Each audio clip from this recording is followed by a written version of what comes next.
The gravel crunched under the tires of my beat-up Toyota Corolla as I pulled into the driveway of my family's sprawling ranch-style home in suburban Dallas. Through the windshield, I spotted the gleaming lineup of my relatives' status symbols: a sleek Tesla, a massive Ford F-150 Platinum, a Porsche Cayenne, each one screaming their version of the American dream. I parked at the edge, far from their prized possessions. Not out of shame for my 12-year-old rust bucket, but because I could already hear the echoes of their mockery in my head. The sidelong glances, the fake concern laced with superiority. If they only knew the truth buried deep in my bank accounts and investment ledgers. But tonight wasn't the time to unleash it. Not yet. Tonight was about letting their arrogance simmer, letting it build like pressure in a fault line before the quake hits. I glanced at my phone, the screen lighting up with portfolio alerts that would make their eyes bulge, 9 figures and climbing. I swiped it away. Patience had been my armor for years. One more evening wouldn't break it. The front door swung open before my knuckles hit the wood. Emily, my mother's voice carried that familiar undercurrent of pity, like she was addressing a lost cause. "You're late again. And still in that old car? Honey, we worry about you breaking down on these Texas highways." I leaned in for a perfunctory hug, smelling her expensive perfume that always reminded me of the life she thought I should chase. "Happy birthday to Dad," I murmured, stepping inside the house that reeked of old money and fresh pretense. The living room buzzed with the kind of forced cheer that made my stomach twist. My cousin Jason was flashing his new smartwatch, bragging about how it tracked his golf swings at the country club. Cousin Olivia, with her perfectly highlighted hair, was droning on about her climb up the corporate ladder at a mid-tier marketing firm. Uncle Richard, ever the blowhard, was holding court about his latest strip mall development in the booming suburbs. Emily, my father's voice boomed from the center of it all, drawing eyes like a magnet. At 62, Robert Carter still had that commanding presence, salt and pepper hair, a custom-fitted shirt straining over his beer gut, the picture of self-made Texan grit. "Glad you could make it, kiddo." I handed him the small, neatly wrapped box. He weighed it in his palm, eyebrow arched. "Let me guess, another thrift store find?" Before I could respond, Cousin Tyler jumped in with a smirk. "Probably. What else can you swing on a barista's tips? Wait. You're not even slinging coffee anymore, are you?" The room rippled with chuckles, sharp as knives. They all assumed I'd crashed and burned after quitting my entry-level job at the local community college admin office last year. None had asked what came next. Why would they? I didn't fit their glossy narrative. "No," I said quietly, meeting Tyler's gaze without flinching. "I'm not." Olivia swirled her wine, her nails clicking against the glass. "So, what's the plan now? Still crashing on friends' couches in that dingy apartment complex?" I forced a thin smile. "Freelance consulting." Jason barked a laugh. "Consulting? Who'd hire a dropout like you for advice? Stick to what you know, maybe flipping burgers." My father unwrapped the gift, a vintage pocket watch, engraved with a family crest he'd always romanticized. He set it aside with a dismissive grunt. "Emily, maybe it's time to get serious. Your Uncle Richard's got openings at his office data entry. Nothing fancy, but it's steady pay." "I'm good, thanks," I replied, my voice steady but the old hurt twisting deeper, like roots burrowing into cracked soil. "Good," Tyler snorted. "Is that what you call scraping by? That car of yours is a joke, probably worth less than my weekend sneakers." I sipped my water, letting their words wash over me like polluted rain. In my purse, my phone vibrated softly, another notification from my trading app. A deal closing that would net me 7 figures overnight. I'd built it all in silence. 28 holdings now, from tech disruptors to commercial real estate, funneled through a shell company I'd bootstrapped from late-night hustles. At least she made it. My mother interjected, her voice a fragile bridge over the growing chasm. Let's eat. Shall we? The brisket's getting cold. Dinner unfolded in the dining room under the glow of a chandelier that cost more than my monthly rent, though I could buy the whole house twice over if I wanted. Plates clinked with prime cuts and sides from the caterer. Conversations flowing about lake houses. Stock tips from reliable brokers. And who was getting into which exclusive club. Every few bites, someone's eyes would dart my way, pity from Mom. Contempt from the cousins. A mix from Dad. It fueled the quiet fire I'd nursed for years. The one born from childhood dismissals. From being the quiet one who never measured up to their loud ambitions. Then Uncle Richard stood. Glass raised high. A toast to hard work paying off. To the go-getters in this room. His eyes locked on mine. A sly wink in them. And to those still finding their way. Well, life's not fair. Is it? Can't all ride the gravy train. The words hit like a slap. Snapping the thread of my restraint. Not with explosive anger, no. That would be too easy. With a cold, calculated clarity that had been sharpening for a decade. I'd endured their betrayals in silence, the loans they never repaid, the opportunities they hoarded, the constant erosion of my worth because I chose humility over flash. But silence has a price. And tonight, they'd pay it. You're right, Uncle, I said. Voice low but cutting through the air like a whisper in a storm. I stood, pulling out my phone. Not everyone wins. But let's quantify success. Shall we? What's the total net worth around this table? Houses. Cars. Investments included. Tyler, eager to flex, whipped out his calculator app. Numbers flew. Jason's portfolio. Olivia's condo equity. Uncle's developments. About 32 million, he announced. Chest puffed. I nodded, then flipped my screen toward them. The app displayed my holdings, a clean, unforgiving 112 million. Pre-tax. The room froze. Breaths held like they'd been sucker punched. Impossible, Jason stammered. Face draining of color. Is it?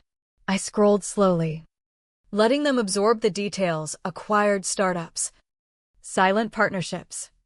Properties spanning from Austin to Houston. Dad's knuckles whitened on his chair. Emily. What is this? This, I met his eyes. The betrayal I'd swallowed for years rising like bile. Is what happens when you build in the shadows while everyone else parades their illusions. Olivia's fork clattered to her plate. But how? You were just. Nothing. Uncle Richard's voice cracked. You couldn't have. I reached into my bag, not some designer clutch, but a practical leather satchel, and slid a folder across the table. Proof. Bank verifications. Deeds. Incorporation papers. All real. All mine. Jason snatched it. Pages trembling in his hands. Carter Capital Holdings. That's you.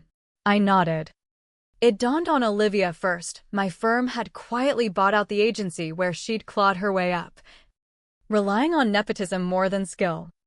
Her eyes welled, the realization of her fragility hitting hard. You were a nobody, she whispered. But it was laced with fear now, not scorn. Mom's hand flew to her mouth. All those years. Why hide it? Hide? I echoed, the pain sharpening my words. I didn't hide. You all chose not to see.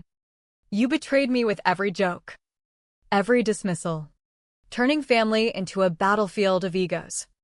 I stayed silent because speaking up would have meant joining your game, and I'd rather build an empire than beg for scraps. Another document followed, this one landing like a grenade. For instance, Uncle Richard. When your mall project teetered on collapse 6 months ago, seeking anonymous bailout funds. That was me. Through a proxy. Of course. I own the notes now. The eruption was inevitable. Olivia sobbed, her carefully constructed world crumbling. Jason frantically searched my company names online, his face ashen. Tyler just stared, his bravado shattered. Dad silenced the chaos with a raised hand, his eyes on me wounded, but dawning with regret. How long have you been holding this in? Long enough, I said. Voice steady, but the emotional toll weighing heavy. Like chains I'd forged myself. Long enough to see the cost of your success, broken trusts, shallow bonds. I wasn't plotting revenge, I was surviving it. But now? Now you feel the weight of your own judgments. As I gathered my things, Olivia's plea cut through. The agency. Are you going to ruin me? Ruin? I paused at the door. No. But I'll demand excellence. Not excuses. Family ties won't save you anymore. Dad's voice stopped me short. The watch. How much was it really? I turned. The old ache surfacing. More than your truck. Dad. But I got it because it reminded me of the man you were before ambition poisoned everything, before you let their world eclipse ours. His facade cracked. Eyes glistening. The Corolla. Why keep it? Because it reminds me of resilience, I replied. The truth bitter. And every laugh at it showed me your true colors. Better than any therapy. The drive home was a quiet storm in my mind. The Texas night blurring past. Messages flooded in sudden congratulations, veiled pleas for favors. I ignored them. The isolation I'd chosen now a double-edged sword. Tomorrow loomed with board calls and acquisitions. But the victory tasted hollow, laced with the grief of a family fractured by my own hand. The next morning, in my unassuming office loft in downtown Dallas, no neon signs. Just functional space humming with purpose, my assistant. Mia poked her head in. Your dad's downstairs. Been pacing since dawn. I checked the clock, 7:15 a.m. Robert Carter. Waiting? Unheard of. Give him 5, I said, finishing an email on a pending merger. When he entered, the arrogance was stripped away, replaced by a vulnerability that twisted my gut. Emily, he started, hovering by the door. This place. It's impressive. I motioned to a chair. What brings you here? Dad. He sat, eyes roaming the bare walls. Last night shook us all. Your mother's beside herself. I bet. He slid his phone over, an article from the Dallas Business Journal. Carter Capital snags biotech firm for $1.8 billion. This is you. Yes. Why the secrecy? I leaned forward, the years of unspoken hurt spilling out. Would you have believed me? Or tried to co-opt it? Like you did with my dreams as a kid? You all measured worth by appearances. Betraying the quiet ones like me. He winced. I thought I was pushing you to succeed. No, I corrected, voice cracking slightly. You pushed me away. And now? The price is this, distrust I can't unlearn. We sat in heavy silence. The city traffic a distant roar. Uncle Richard's panicking about his project. He should. The audits show fraud, skimming. Delays. I'm not destroying it, I'm salvaging it. But he'll answer for his choices. Dad nodded slowly. The Corolla. I almost laughed. But it hurt. Still on that? It's worth more to me than your toys ever were, proof that flash fades. But grit endures. My phone buzzed, market open. Stocks climbing. I have to work. He rose, hesitant. Dinner? To talk. Maybe mend? Mend? The word stung. I'm not sure trust rebuilds that easy. But I'll consider it if you all grasp that your betrayals cost more than money. After he left, Mia updated me, frantic calls from cousins. Flowers from mom. I redirected the blooms to a local shelter. Per habit. The weeks blurred into a whirlwind, Jason begging for investment tips. Humbled, Olivia grinding harder at work. Earning her keep, Uncle Richard stepping aside amid legal whispers. His empire humbled. Dad surprised me most. He traded his F-150 for a sensible sedan. Admitting over coffee. I get it now, direction over display. But the mending came slow. Shadowed by my isolation. The psychological scars of years in silence. 6 months on. I hosted them in my modest apartment, pasta I cooked myself. No caterers. They arrived subdued. Clothes casual. Faces open. Mom finally asked, "How did you endure it all?" Emily? I looked around. The old wounds aching but healing. By turning pain into power. Your dismissals fueled me. But they also isolated me. Revenge? It wasn't sweet, it was necessary. And the price? Learning that family can be the deepest betrayal. Olivia nodded. Her promotion hard-won. You exposed us. But you saved us too. I smiled faintly. That's the double edge of truth. Alone later. Staring at the skyline. Another alert chimed, a fresh win.